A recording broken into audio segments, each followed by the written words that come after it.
Pessoal, hoje eu vou falar para vocês, tá certo, sobre a refração de Newton, tá certo? Né? A primeira vez que o ser humano observou o fenômeno da refração foi quando ele observou o arco-íris, tá? Então ele observou o arco-íris, não entendia isso e deve ter ficado morrendo de medo, tá certo? A primeira pessoa a realizar esse experimento de maneira controlada, de realizar o experimento da refração, foi o Newton em 1670. O Newton fez uma fresta, tá certo, na janela da casa dele, deixou passar um filetinho de luz e colocou um prisma na frente desse filetinho, e aí ele observou a decomposição da luz. Ele observou o arco-íris, tá certo, de maneira controlada. Hoje, nós sabemos, tá certo, que o fenômeno da refração da luz é descrito pela lei de Snell, tá certo? Então, toda vez que a luz muda de material, ela muda de meio, ela muda de direção também. Tá certo? Então eu posso calcular esse ângulo aqui aplicando a lei de Snell nessa superfície e nessa outra superfície. Tá certo? Quando eu faço esse cálculo, eu tenho essa expressão aqui. Tá? Essa expressão é de quanto a luz muda de direção com relação à direção de entrada. Observem que isso aqui depende do índice de refração. Então agora vamos olhar como é que se comporta o índice de refração dos vidros ópticos, tá certo? Tá? Então aqui eu tenho o índice de refração, tá certo? E aqui eu tenho o comprimento de onda. Observe que na região do vermelho e infravermelho, vamos pegar esse vidro BK7, que é o vidro mais utilizado. Na região vermelho e infravermelho, quase ele não muda, tá? O índice de refração. Já na região do azul existe uma mudança muito grande, tá certo? Então o que é? A luz vermelha, ela não sente uma grande variação de índice de refração. Então ela muda pouco de direção. Já a luz azul, não. Ela sente uma grande variação de índice de refração e ela muda muito, tá certo, de direção. Agora, nós vamos realizar o mesmo experimento que o Newton realizou, tá certo? Só tem que nós não vamos pegar a luz do sol, nós vamos pegar a luz de uma lâmpada de tungstênio. Aqui eu tenho uma fenda que vai definir a direção de entrada e eu tenho uma lente. E o feixe está caminhando aqui nessa direção. Aqui você vê o feixe de luz branca. Ó. Aqui tem um feixe de luz branca, tá certo? Está aqui na minha mão. A direção de propagação do feixe é essa aqui. Tá?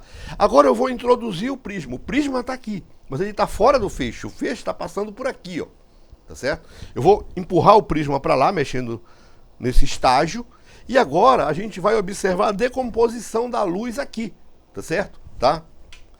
Então vai começar a sumir a luz aqui, vai aparecer aqui o espectro. Tá? Então aqui está o meu espectro, tá certo? Né? Que é a decomposição da luz, e agora o prisma entrou totalmente na frente do feixe. Essa direção era a direção original do feixe. Aqui eu tenho o vermelho, tá? Tenho vermelho. O vermelho, tá o menor ângulo. O maior ângulo está do lado do azul e do verde, tá? Que está aqui, ó. Tá certo? Tá? Então a cor que menos muda de direção realmente é a cor vermelha, porque ela sente o mesmo índice de refração. A cor que mais muda de direção é a cor azul, porque ela sente o maior índice de refração. O Newton, tá certo, explicou isso naquela época, tá certo, utilizando a teoria corpuscular da luz. Ele explicou direitinho, não tinha nenhum problema. A teoria corpuscular da luz explica o fenômeno da refração. Você não precisa usar a lei de Snell. Tá certo? Só tem que muitos pesquisadores, mesmo na época, começaram a pensar o seguinte: será que isso é uma característica da luz branca, que ela é composta por várias cores, ou será que isso é uma característica do prisma? Tá certo? Será que é o prisma que está gerando essas cores?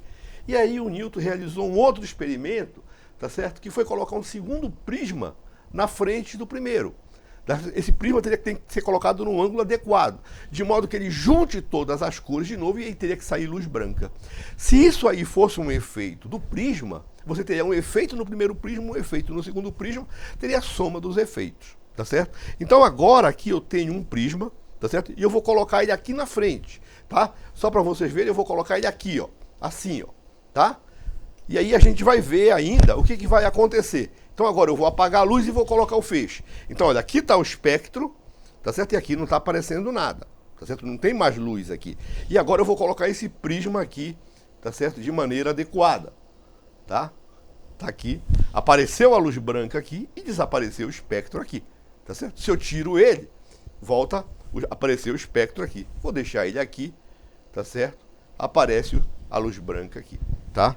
Com esse experimento ficou mostrado, tá certo, que é uma característica da luz, tá certo? A luz branca possui várias cores, não uma coisa gerada pelo prisma, tá certo? Então, muito obrigado e até a próxima.